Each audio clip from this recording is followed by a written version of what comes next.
సంగారెడ్డి జిల్లాలో దారుణ ఘటన చోటు చేసుకుంది. మధ్య మత్తులో అత్తపై అఘాయిత్యానికి పాల్పడ్డాడు అల్లుడు.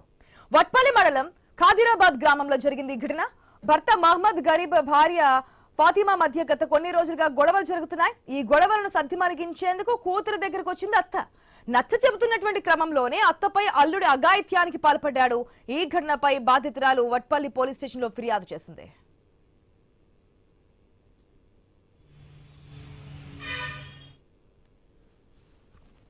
ఆమె యొక్క అల్లుడు గరీబ్ సాబ్ అని వాడు తాగిన మైకంలో ఇంటికి వచ్చి మటన్ ఎందుకు ఉండలేదనే ఉద్దేశం అని భార్యని తిట్టుకుంటా కొడుతుంటే అక్కడే ఉన్న తల్లి ఎందుకు నా బిడ్డను కొడుతున్నావు అని చెప్పి ఆమెను వారించింది.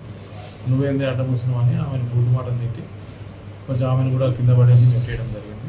ఆ తర్వాత కూడా ఇంకా వీడు తాగి మళ్ళీ భార్యని కొడుతుంటే ఈ తల్లి అడ్డం పోయింది. ఆ సమయంలో వీడు ఎవరైతే అక్యూడ్ ఉన్నాడో అతను అలా భార్యని వేరే రూమ్లో పెట్టి లోపల బయట నుంచి బెడం పెట్టి ఈ యొక్క అతన్ని వేరే ఇంకొక రూమ్లోకి తీసుకెళ్ళి ఆమె మీద అత్యాచారం చేసినాడు అని ఆమె ఇచ్చిన కంప్లైంట్ ప్రకారంగా మేము కేసు రిజిస్టర్ చేసినాము.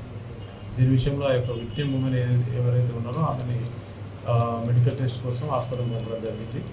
ఇప్పుడు ఆ యొక్క ఆమె అల్లుడు ఎవరైతే అత్యాచారం చేసిన నిందితులు ఉన్నారో నేరస్తుని ఈరోజు అరెస్ట్ చేసి కోర్టుకు పంపిస్తున్నాము.